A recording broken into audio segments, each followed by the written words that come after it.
प्रिय विद्यार्थियों, आज की ऑनलाइन कक्षा में आप सभी का स्वागत है। बच्चों, पिछले भाग में हम लोग आपके हिंदी चैनल हिंदी ज्ञान पर पढ़ रहे थे स्मृति पाठ। बच्चों, यह अंतिम भाग आज हम लोग पढ़ेंगे। तो देखेंगे कि अभी तक क्या हुआ कि चिट्ठियों को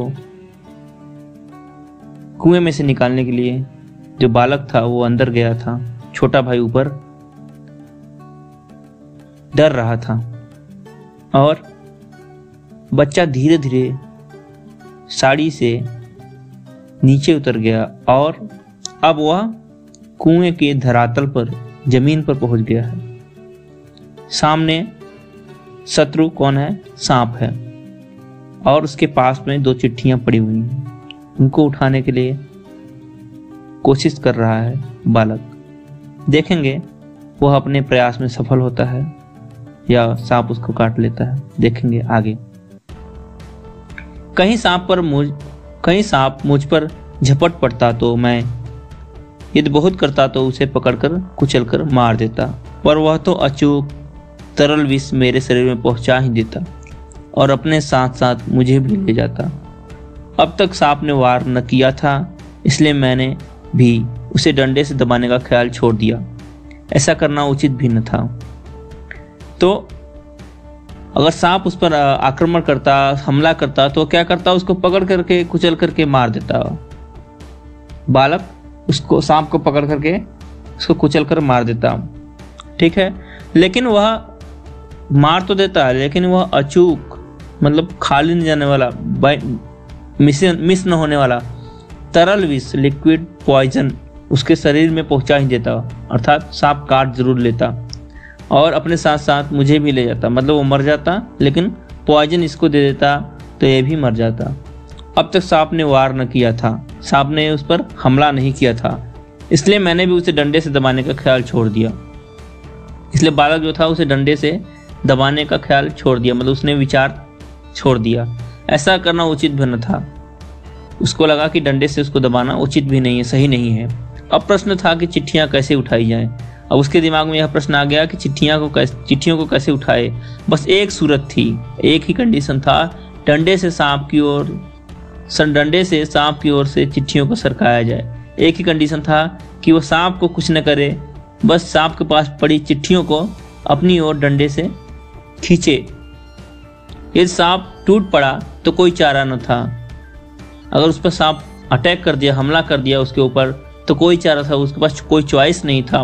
कुर्ता था और कोई कपड़ा न था जिससे सांप के मुंह की ओर मुंह करके उसके फन को पकड़ लूं।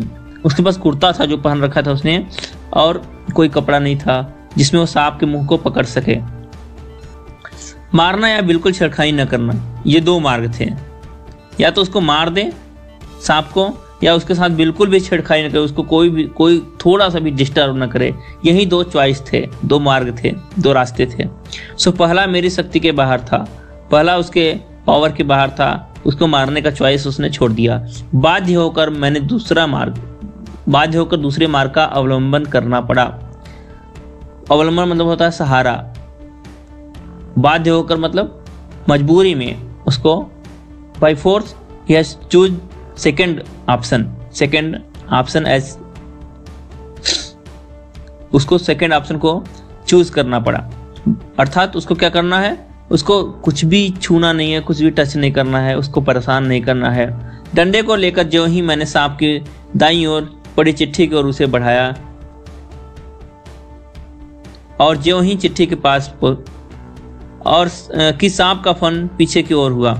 जैसे ही डंडे को उसने सांप के ओर दाईं ओर बढ़ाया, चिट्ठी की ओर बढ़ाया, सांप के जो दाईं ओर चिट्ठी पड़ी थी उसकी ओर डंडा रखा, सांप का फन पीछे की ओर हुआ। सांप थोड़ा पीछे की तरफ अपने मुंह को किया। धीरे धीरे डंडा चिट्ठी की ओर बढ़ा। स्लोली डंडा जो था उसका चिट्ठी की ओर बढ़ा, मतलब चिट्ठी की ओर उसने बना डंडा बढ़ाया। जो ही चिट्ठी के पास पहुंचा, उसका डंडा जो था चिट्ठी के पास पहुंच गया। फुंकार के साथ काली बिजली तड़पी। बहुत ही जोर से आवाज करते हुए सांप ने काली बिजली तड़पी, मतलब काला सांप जो था वो तड़प उठा और डंडे पर गिरी और उसने पूरे जोर से डंडे पर मारा। सांप ने जोर से अपना फन डंडे पर मारा, मुंह मारा। हृदय में कंप हुआ।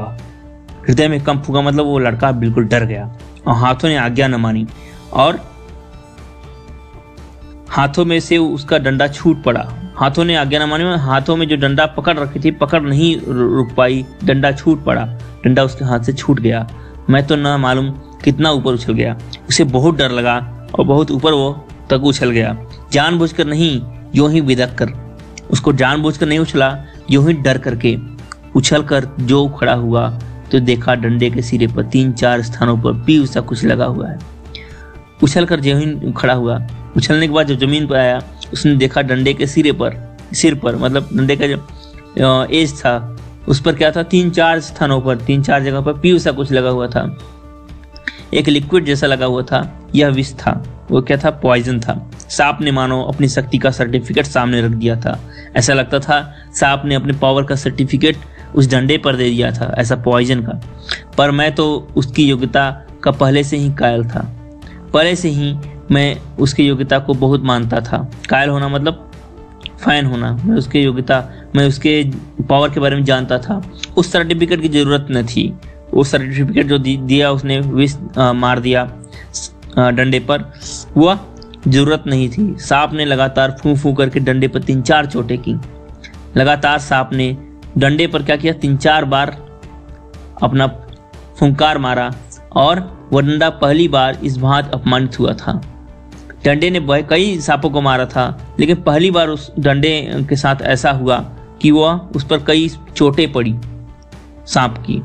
या शायद वह सांप का उपहास कर रहा था, या ऐसा लग रहा था कि सांप डंडे को कुछ नहीं होगा, सांप कितना भी कुछ कर ले।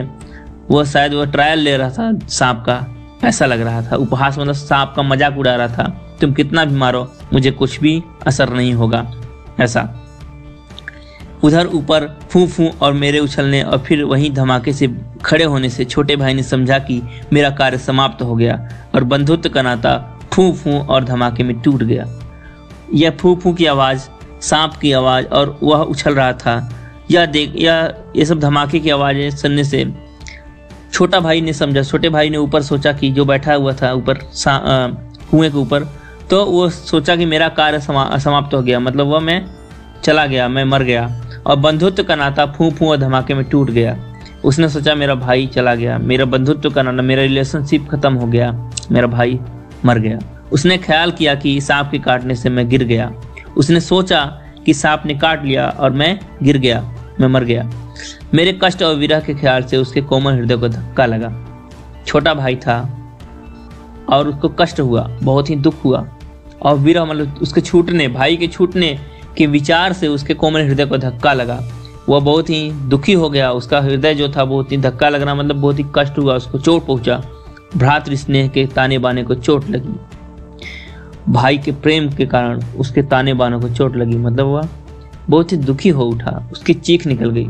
वह जोर जोर से चिल्लाने लगा। छोटे भाई की आशंका बेजा न थी, पर उस फू और धमाके से मेरा साहस कुछ बढ़ गया। छोटे भाई की जो आशंका थी, जो उसका डर था, वह गलत नहीं था, पर उस फू और धमाके से मेरा साहस कुछ बढ़ गया। लेकिन उस फुफकार और धमाके से, उस आवाज से मेरा साहस कुछ बढ़ गया। मतलब उसने इस विपत्ति को झेलना सीख लिया। जो लड़का है अंदर गया है, उसको साहस मिल गया। दोबारा फिर उसी प्रकार लिफाफे को उठाने की चेष्टा की। फिर से उसने डंडा उठाया और फिर से उसी प्रकार से लिफाफे को, उस एनवेलप को उठाने की उसने चेष्टा की, मतलब कोशिश की। अब की बार सांप ने वार भी किया। सांप ने क्या किया? डंडे पर मारा और डंडे से चिपट भी गया, डंडे को लपेट भी लिया, उसे उसमें जुड़ भी गया। डंडा हाथ से छूटा तो नहीं, पर झिझक, सहम अथवा आतंक से अपनी ओर को खिंच गया। ठीक है, डंडा उस बार उसके हाथ से नहीं छूटा, लेकिन हेजिटेशन और डर और आतंक, पैनिक से अपनी ओर खिंच गया। मतलब डंडा अपनी ओर उसने खींच लिया और गुंजल्क मारता हुआ सांप का पिछला भाग मेरे हाथों से छू गया। गुंजल्क मारता हुआ मतलब गुंजल्क मतलब घुमाव, जो रैप करता है ना सांप, ऐसा घूमते घूमते सांप पूरे डंडे में लिपट गया और सांप का पिछला भाग मेरे हाथों से छू गया। सांप जो था उसका पिछला भाग मतलब टेल साइड में उसके हाथों से टच हो गया। उफ, कितना ठंडा था। जो सांप था बहुत ही ठंडा था, उसका जो बॉडी था बहुत ही कोल्ड था। डंडे को मैंने एक और पटक दिया। डंडे को उसने उठा करके एक और पटका। यदि कहीं उसका दूसरा वार पहले होता तो उछलकर मैं सांप पर गिरता। डंडे को उसने एक और स्ट्राइक किया तो यदि कहीं दूसरा वार पहले होता तो उछलकर मैं सांप पर गिरता और न बचता। लेकिन जब जीवन होता है तब हजारों ढंग बचने को निकल आते हैं। ये दूसरी बार मारा होता सांप ने तो वह जो बच्चा था वो नहीं बचता। लेकिन जब जीवन होता है, जब आपको जीना होता है तो हजारों ढंग आते हैं बचने के। आपको बचना ही पड़ता है, आपको बच ही जाते हैं। अगर आपके अंदर आपको जीना है तो, आपको जीवन लिखा है तो। यह दैवी कृपा थी, यह गॉड ग्रेस था, यह भगवान की कृपा थी। डंडे की मेरी ओर खिंच आने से मेरे और सांप के आसन बदल गए। डंडा उसके ओर खिंच जाने से क्या हुआ, जो सिचुएशन था सांप का और लड़के का वो अलग चेंज हो गया। मैंने तुरंत ही लिफाफे जो एक्सचेंज हो गया प्लेस। क्या हुआ, लड़का चला गया सांप की जगह पर और सांप चला गया लड़के की जगह पर। मतलब जो लिफाफे थे, जो चिट्ठियाँ थी वो लड़के के पास हो गई और उल्टे साइड में कौन हो गया, सांप हो गया। मैंने तुरंत ही लिफाफे वो पोस्ट कार्ड चुन लिए। लड़के ने तुरंत चिट्ठियों को ऊपर चुन लिया, मतलब ले लिया। चिट्ठियों को धोती के छोर में बांध दिया। जो लड़के ने जिस धोती से नीचे गया था वो उसमें उसने चिट्ठियों को बांध दिया और छोटे भाई ने उन्हें ऊपर खींच लिया और छोटे भाई ने ऊपर खींच लिया चिट्ठियों को। डंडे को सांप के पास से उठाने में भी बड़ी कठिनाई पड़ी। जो डंडा था सांप के पास पड़ गया था, रख गया था। उसे उठाने में भी बहुत कठिनाई हुई, मतलब उसे बहुत ही प्रॉब्लम हुआ। सांप उससे खुलकर उस पर धरना देकर बैठा था। सांप उससे अलग हो गया था डंडे से, लेकिन उस पर धरना देकर बैठा था, मतलब स्ट्राइक जैसा। सांप को ने डंडे को रखा था, पास में रखा था और वह उसको दुश्मन समझ बैठा था। जीत तो मेरी हो चुकी थी। जो लड़का था वो जीत चुका था पर अपना निशान गंवा चुका था। लेकिन उसने अपना जगह छोड़ दिया था। आगे हाथ बढ़ाता तो सांप हाथ पर वार करता। अगर वह हाथ आगे की तरफ बढ़ाता लड़का तो सांप जो था उस पर हमला करता। इसलिए कुएं की बगल से एक मुट्ठी मिट्टी लेकर मैंने उसकी दाईं ओर फेंकी। लड़के ने क्या किया, उसके दाईं ओर, मतलब जिस तरफ डंडा था, स्टिक था, उस तरफ से नहीं, दूसरी तरफ कुएं में जो मिट्टी थी उसको लेकर के दूसरी तरफ फेंका। उस पर सांप जो था झपट पड़ा, मतलब वह उस पर झपटा, उसके तरफ अटैक किया और मैंने दूसरे हाथ से उसकी बाईं ओर से डंडा खींच लिया। इतने में लड़के ने डंडा जो था उसकी बाईं ओर था, दाईं ओर अटैक किया सांप ने और बाईं ओर से उसने डंडा उठा लिया। पर बात की बात में उसने दूसरी ओर भी वार किया। लेकिन बात ही बात में तुरंत उसने दूसरी ओर भी वार किया। यदि बीच में डंडा न होता तो पैर में उसके दांत गड़ गए होते। बीच में डंडा था इसलिए डंडे पर लगा वार और बच्चे के पैर में नहीं लगा। उसके दांत गड़ गए होते, मतलब उसके दांत जो थे, सांप के दांत उसके पैर में लग जाते। लेकिन बीच में क्या था, डंडा था, इसलिए वो बच गया। अब ऊपर चढ़ना कोई कठिन काम न था। केवल हाथों के सहारे, पैरों को बिना कहीं लगाए 36 फुट ऊपर चढ़ना मुझसे अब नहीं हो सकता। क्या हुआ, केवल हाथों के सहारे, हाथ के सहारे, पैरों को बिना कहीं लगाए, बिना कहीं पैरों को टच किए 36 फुट मतलब 36 फुट को ऊपर चढ़ना उससे नहीं हो पा रहा था। 15 से 20 फुट बिना पैरों के सहारे, केवल हाथों के बल चढ़ने की हिम्मत रखता हूँ। 15 to 20 फुट जो था बिना पैरों के सहारे, बिना कहीं पर रेस्ट किए, केवल हाथों के बल, हाथों के सहारे ऊपर चढ़ने की हिम्मत रखता हूँ। मैं चढ़ सकता हूँ, कम ही, अधिक नहीं, इससे ज़्यादा, इससे कम ही, 15 से 20 फुट ही, इससे ज़्यादा नहीं। पर उस 11 वर्ष की अवस्था में मैं 36 फुट चढ़ा। लेकिन वह 11 ईयर्स के एज में वो बच्चा 36 फुट को वो चढ़ा, ही क्लाइम्ड 36 फुट। बाहें भर गई थी लड़के की। हाँ, बाहें भरना मतलब जो बाह थी, आर्म्स जो थे वो भर जाना, मतलब थक गए थे। छाती फूल गई थी। जो सीना था, जो चेस्ट था, वो ब्रीदिंग करते हुए बहुत ही फूल गया था, मतलब बहुत ही ज़्यादा सांस बहुत तेज चल रहा था, धौकनी चल रही थी, जो अंदर लंग्स होते हैं ना, बहुत तेज चल रहे थे। पर एक एक इंच सरक सरक कर अपनी भुजाओं के बल में ऊपर चढ़ाया, लेकिन एक एक इंच करके सरक सरक कर, मतलब धीरे धीरे क्रॉलिंग करते हुए वह अपनी भुजाओं के बल, अपने हाथों के सहारे में ऊपर चढ़ाया।